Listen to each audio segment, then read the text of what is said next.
Muito obrigado por escolher o Ministério de Vídeo e Áudio do Templo Batista Maranata. Depois de ouvir esta mensagem, visite o nosso site www.tbm.org.br. Nossa igreja oferece discipulado cristão, instituto bíblico e muitas oportunidades para o seu crescimento espiritual. Que Deus o abençoe. Maranata, ora vem, Senhor Jesus.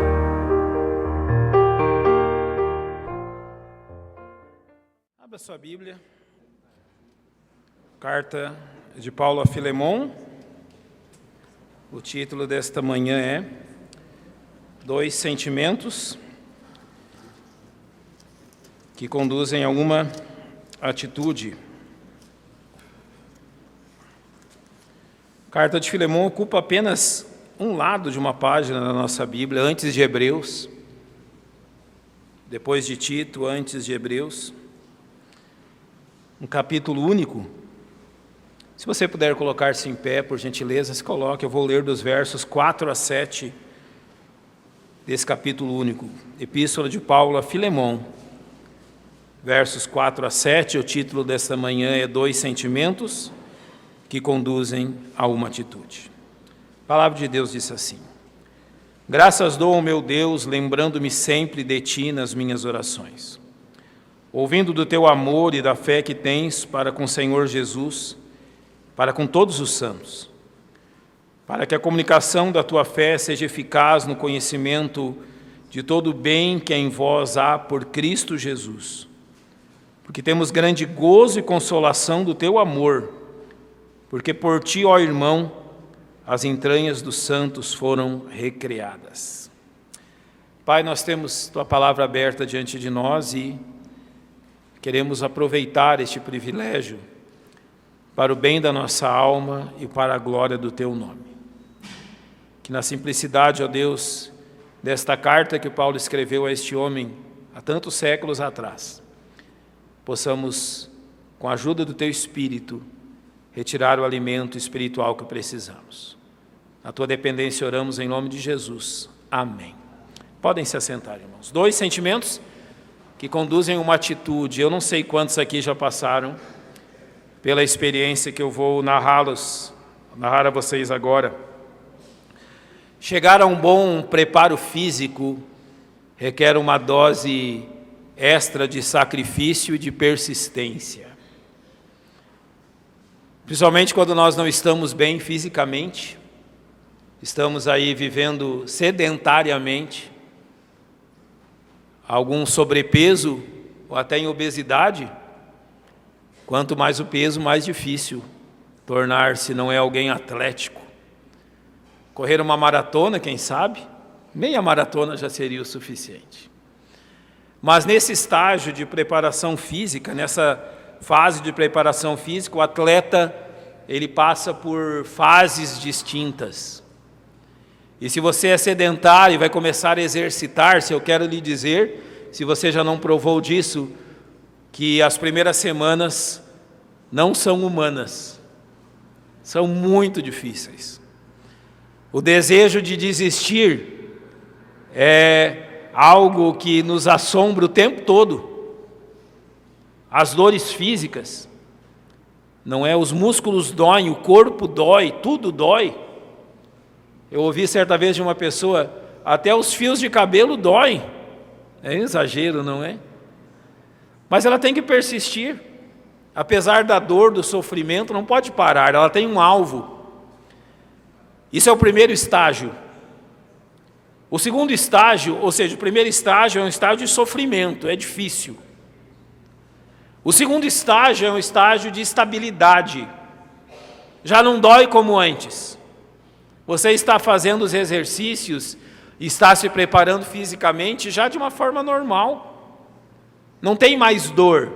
A parte do sacrifício já passou, já não é algo, vamos dizer, desagradável. Mas é algo que você adaptou à sua rotina. E você vai até sentir falta se você deixar de fazer. Mas quando você chega a um estágio do preparo físico, ou seja, você se tornou um bom atleta, o seu corpo começa, durante a atividade física, a derramar substâncias na sua corrente sanguínea que você passa a ter prazer em fazer aquela atividade física. Eu lembro-me, quando eu ingressei no exército, também era um pouco sedentário, vamos dizer assim. As primeiras semanas foram terríveis. Eu não conseguia correr, era uma prova de 3.300 metros, tinha que ser feita em 12 minutos. Eu lembro que em todos os primeiros testes eu fui reprovado. E tinha aula de reforço quando você era reprovado. Então você não descansava, você tinha que treinar mais. E eu lembro que de tempos em tempos, todo o batalhão fazia uma corrida desses 3.300 metros, dividido aí por grupos de 100, 150 homens. E eu me empenhei tanto por aquilo, que eu lembro que quando eu já estava num bom preparo, nenhuma vez eu cheguei fora do pelotão dos 20 primeiros. Já estava bem preparado. Eu lembro que nessa época eu corria 16 quilômetros todos os dias. Se eu correr 10% disso hoje, eu tenho que dormir o resto do dia.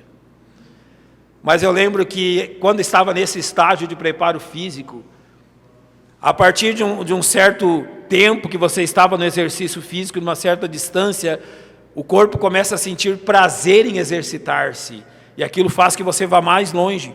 Mas notem, até chegar nesse ponto de sentir prazer pelo exercício físico, eu tive que passar por todo o sofrimento do sacrifício, pela estabilização, e só depois aquilo começou a realmente render os frutos prazerosos do exercício físico. Por que eu estou dizendo isso? Porque parece que há uma semelhança entre isso e a vida espiritual. Há uma semelhança entre isso e a obediência a Cristo. Ninguém jamais disse que obedecer a Cristo foi fácil, mas também jamais dissemos que obedecer a Cristo não seja prazeroso. Acontece que nos nossos exercícios espirituais, nós precisamos passar pelos mesmos estágios. Talvez a nossa letargia, ou o fato de não exercitarmos os músculos espirituais, leve na retomada disso a um período de grande sacrifício. Você pode me dizer assim: pastor, estou lendo a Bíblia obrigado, estou orando de forma obrigada, estou vindo aos cultos de forma obrigada, estou me obrigando a isso, mas tanto a minha mente quanto o meu corpo não querem. É real. Talvez durante um certo tempo você precise se obrigar a isso. Obrigar o seu corpo, obrigar a sua mente a obedecer. Quando você está praticando isso, em algum tempo vem o tempo da estabilidade. Você continua fazendo esses exercícios espirituais como uma rotina. Já não há mais sofrimento para isso, já não é uma luta interior, eu vou usar esse sentido, já não há uma luta do coração contra o exercício espiritual na sua vida. E depois então do período de estabilidade, vem o período de prazer. Esse tempo de comunhão com o meu Deus e com os meus irmãos, particularmente na igreja, começa a ter os seus frutos positivos. E assim como aquele que se exercita, se por algum motivo, durante um dia da semana, ele não possa fazer isso, o seu corpo vai sentir falta, também espiritualmente isso acontecerá. Porque o prazer de estar na presença de Deus e o prazer de fazer a vontade de Deus serão maiores do que os problemas que tenhamos. Então é preciso passar por esses estágios. Eu vou citar 2 sentimentos que nos ajudam a fortalecer essas questões em nossa vida. E vou usar o exemplo desta carta enviada por Paulo a Filemon.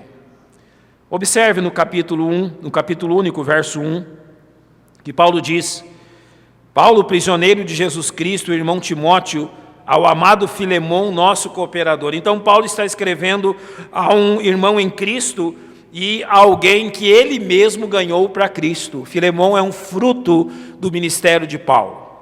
Mas notem que Paulo diz prisioneiro de Jesus Cristo. E realmente Paulo aqui era um prisioneiro. Ele estava preso, encarcerado pelo Império Romano naquele período. E aquilo que aconteceu durante o seu tempo de encarceramento está escrito no verso 10. Peço-te por meu filho Onésimo, que gerei nas minhas prisões. Sabe quem é Onésimo? Onésimo é o inútil. Onésimo é um escravo, e naquele tempo, mesmo os cristãos possuíam escravos. Haviam muitos cristãos senhores de escravos, e por isso Paulo escreve nas suas epístolas que tratassem humanamente, com cuidado, seus escravos. Onésimo era um escravo que havia fugido de Filemão, que havia sido capturado e preso. E pela graça e misericórdia de Deus, Onésimo compartilhou da mesma cela, da mesma prisão que Paulo. Se Paulo já pregava o evangelho sem parar aos que estavam livres, imagina um homem acorrentado a ele. Onésimo deve ter ouvido falar de Jesus, até realmente a sua fé formar-se e firmar-se, e Onésimo tornou-se um crente em Cristo Jesus. Agora Onésimo vai ser liberto. E olha agora o dilema: o que fazer de um escravo incrédulo que fugiu, que agora é um servo de Jesus Cristo e que sabe que deve consertar as coisas? Com certeza Paulo aconselhou Onésimo a voltar para Filemão, mas agora tem um problema. Quando o escravo fugitivo voltava, o seu senhor podia fazer com ele o que quisesse. Se o seu senhor quisesse matá-lo, ele matava. Se quisesse castigá-lo, castigaria da forma que quisesse. Mas agora Paulo tem que enviar Onésimo de volta.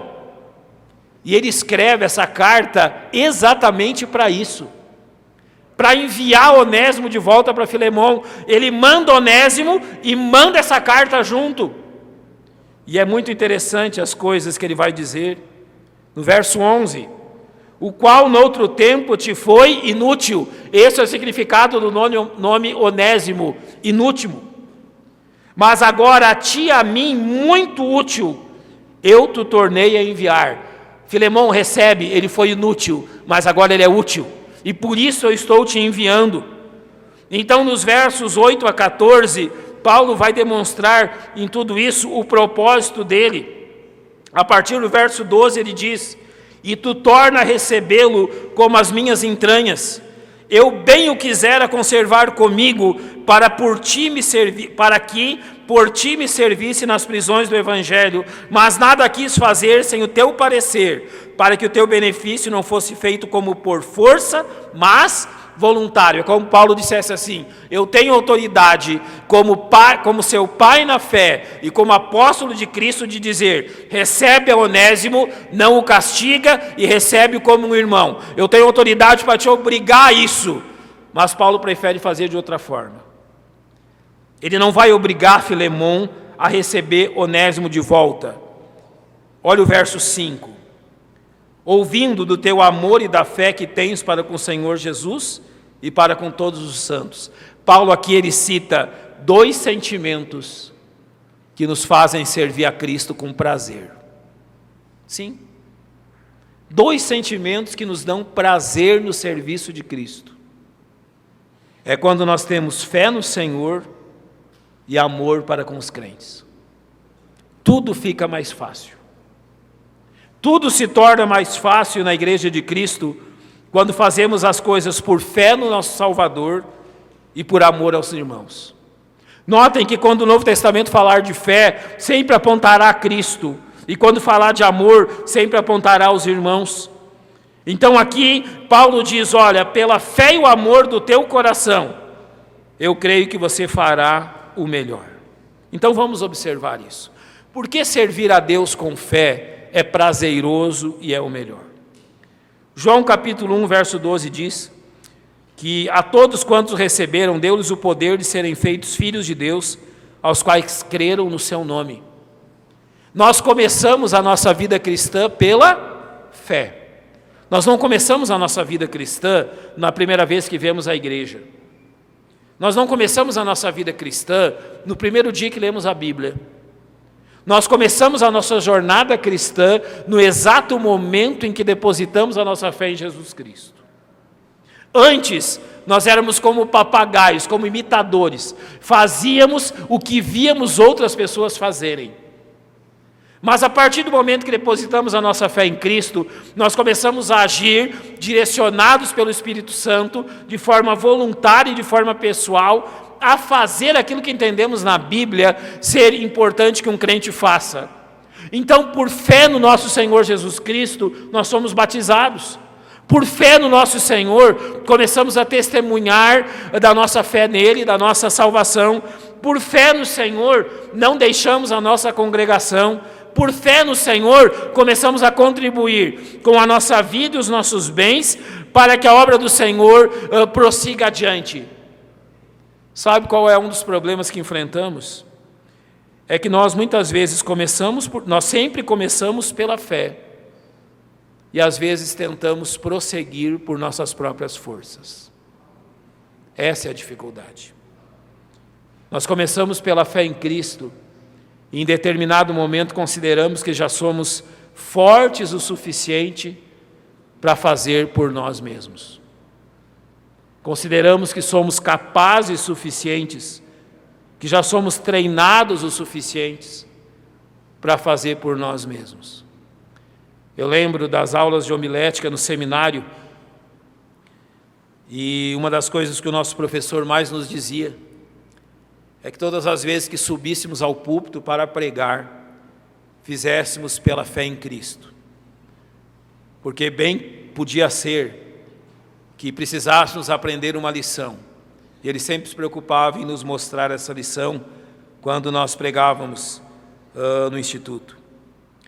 Alguns subiam ao púlpito tão confiantes em si mesmos, tão confiantes no que tinham estudado, tão confiantes no que tinham aprendido, tão confiantes na sua própria oratória, tão confiantes na sua própria capacidade, que esqueciam do poder do Espírito Santo e da necessidade de depender dele. Muitas vezes desciam do púlpito humilhados, cabisbaixos, decepcionados, fracassados. Por quê? Porque esses cresceram da primeira regra: não por força, mas pelo meu Espírito. Por que a fé é tão importante? Porque você começou por ela, então continue por ela. Você pode me dizer: eu não tenho mais o desejo de ler a Bíblia, eu não tenho mais o desejo de orar, e não tenho nem ao menos o desejo de vir à casa de Deus. Apenas faça o seguinte: creia que essas coisas que o Senhor nos mandou são necessárias, e mesmo que o seu coração não queira, as faça. Mesmo que o seu coração não as deseje, as faça. Então eu vou ler a Bíblia obrigado? Sim. Vou orar por obrigação até que você tenha prazer? Sim, será por obrigação. Lembra das 3 fases? Com dor, estabilizados, prazerosamente. Até que isso aconteça, sim. Em João capítulo 6, versos 28 e 29 está escrito: disseram-lhe, pois, que faremos para executar as obras de Deus? Jesus respondeu e disse-lhes: a obra de Deus é esta, que creiais naquele que Ele enviou. Então, o que é a obra de Deus? O que fazer por Deus? Creia em Cristo. Deposite a sua confiança nele. Ande pela fé nele. Irmãos, algo que eu tenho aprendido nos últimos 35 anos com Cristo é que sempre que Deus deseja nos usar, Ele coloca-nos numa posição em que depender dEle é a única opção. Sempre que Deus quer nos transformar e fortalecer, Ele nos coloca numa condição de fraqueza, que depender dEle é o único caminho, que não tem outro caminho. Ou eu dependo dEle, ou eu morro, não há outra coisa a dizer. Crer em Deus, fazer a sua obra, é crer em Cristo e fazer aquilo que Ele nos manda. São os olhos em Cristo que conduzem a nossa vida. Notem que 1 João capítulo 5, verso 4 diz: porque todo aquele que é nascido de Deus vence o mundo, e esta é a vitória que vence o mundo, a nossa fé. Por vezes é preciso dizer apenas creia. Creia e coloque pernas na sua fé e na sua oração. Um dos grandes problemas que grande parte de nós enfrenta, ou que todos nós enfrentamos em determinado momento da vida, é que nós oramos e não agimos.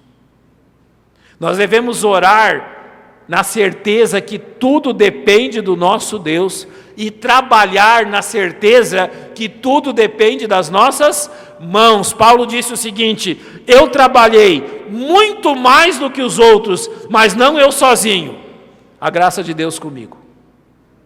Assim, quando nós oramos, fizemos tudo que estava ao nosso alcance, fizemos tudo que estava diante de nós para ser feito, sabemos que cumprimos tudo que o Senhor desejava, agora estamos na dependência dEle. A fé que vence o mundo é a nossa fé em Cristo, a fé que vence as dificuldades, as dores e os problemas. Como eu disse, talvez em determinado momento da sua vida, as atividades espirituais não sejam prazerosas. Acredite, elas se tornarão. Quanto mais você contemplar Cristo e quanto mais estiver próximo dele, mais prazerosas serão. É preciso sim uma dose de sacrifício, sem dúvida. Já disse aos irmãos que certa vez fui ajudado por um livro que tinha como título Deus trabalha no turno da noite.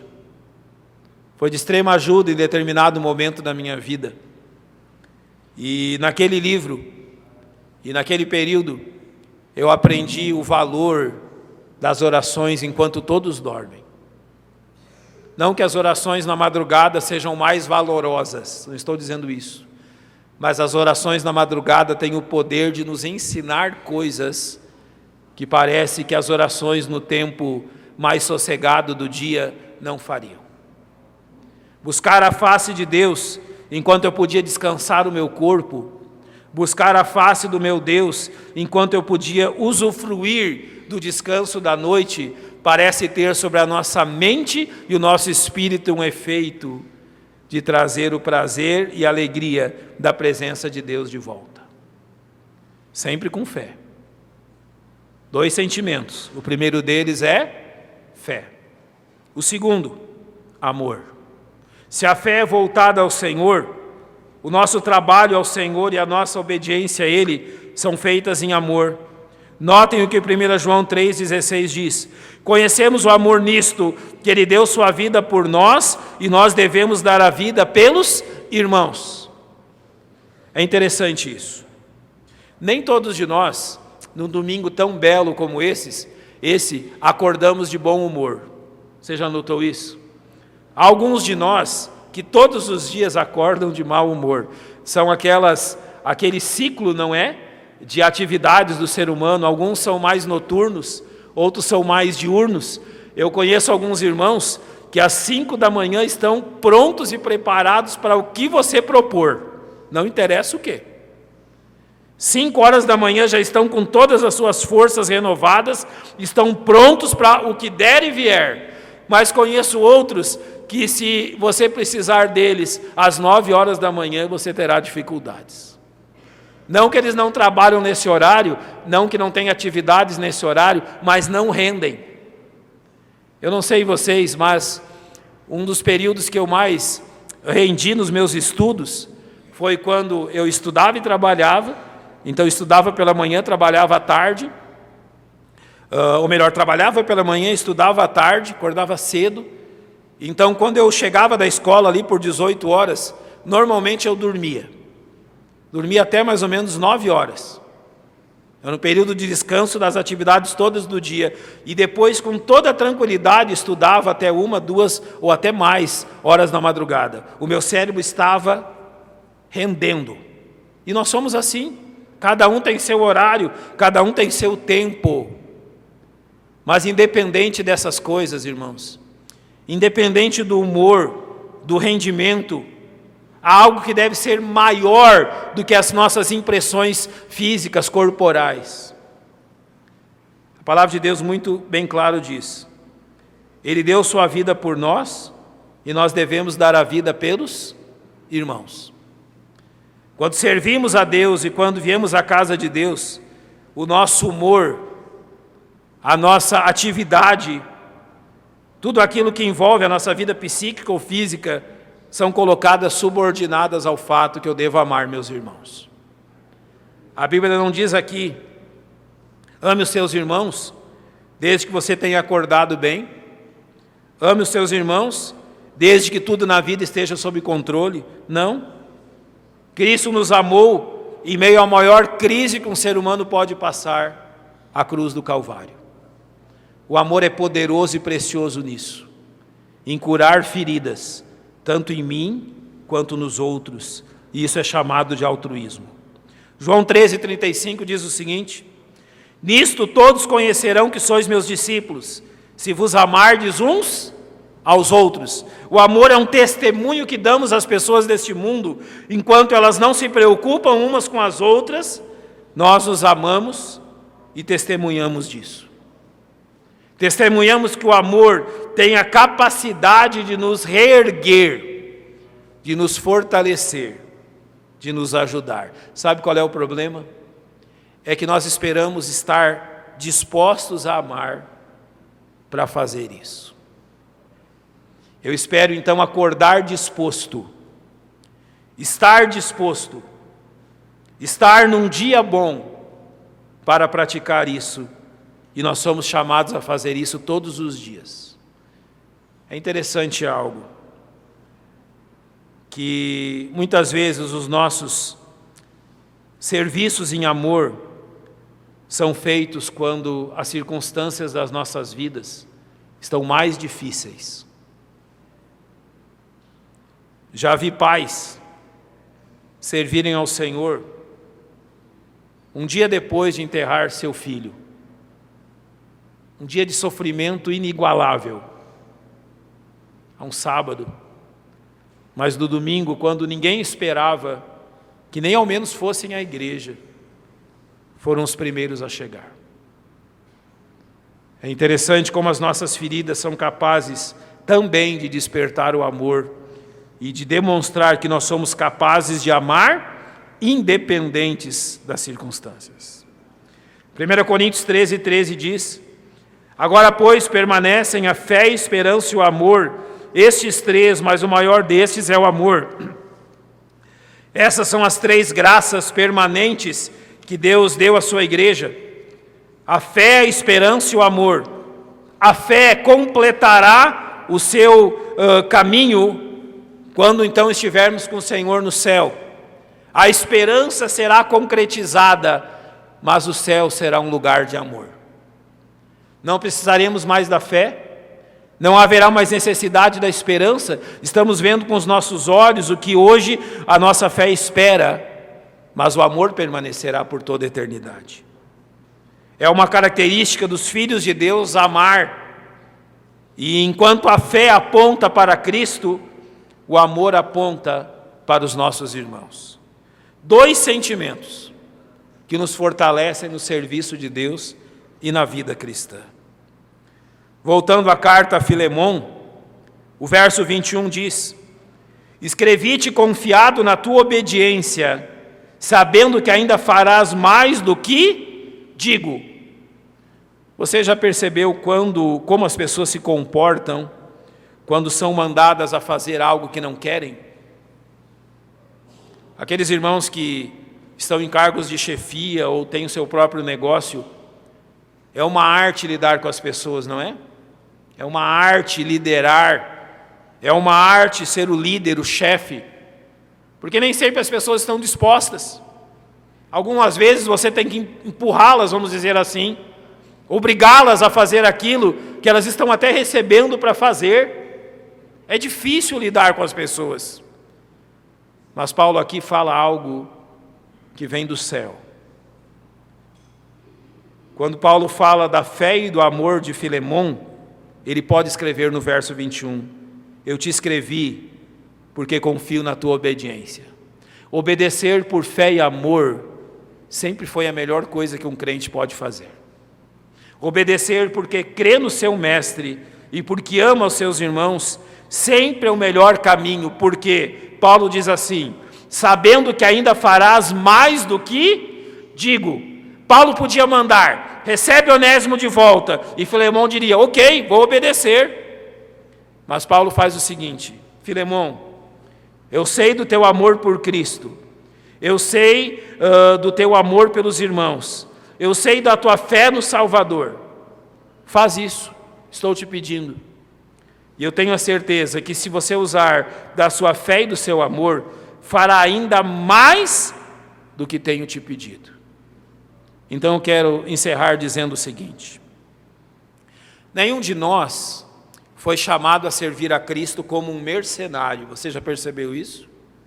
O que é um mercenário? É alguém que recebe para fazer algo. Nenhum de nós pode tomar barganhas com Deus. Senhor, eu te farei isso se o Senhor me der aquilo. Nenhum de nós pode. Nós não somos mercenários. Por outro lado, nós também não somos escravos. Já percebeu? Deus não diz assim, você fará ou morrerá. Não. Deus diz, meus filhos, está diante de vocês, façam. Deus não nos obriga, como Senhor de escravos, a fazer aquilo que Ele quer. Muito pelo contrário, sabe qual é a imagem do Novo Testamento? Deus diz que nós servimos a Ele como filhos que amam seu Pai. Assim, como filhos que amam seu Pai. Sede imitadores de Deus como filhos amados. Eu sirvo meu Deus porque eu sei que Ele me ama, e eu sei que Ele cuida de mim. Jesus contou uma história sobre isso em Mateus 21, e Ele diz assim: mas que vos parece? Um homem tinha 2 filhos, e dirigindo-se ao primeiro disse, filho, vai trabalhar hoje na minha vinha. Ele, porém, respondendo, disse, não quero. Mas depois, arrependendo-se, foi. Dirigindo-se ao segundo, falou-lhe de igual modo, e respondendo, ele disse, eu vou, Senhor. Não foi.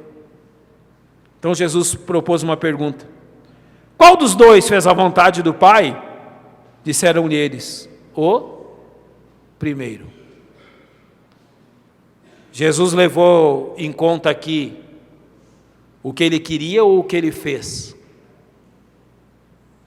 O que Ele fez. E assim é para nós, irmãos.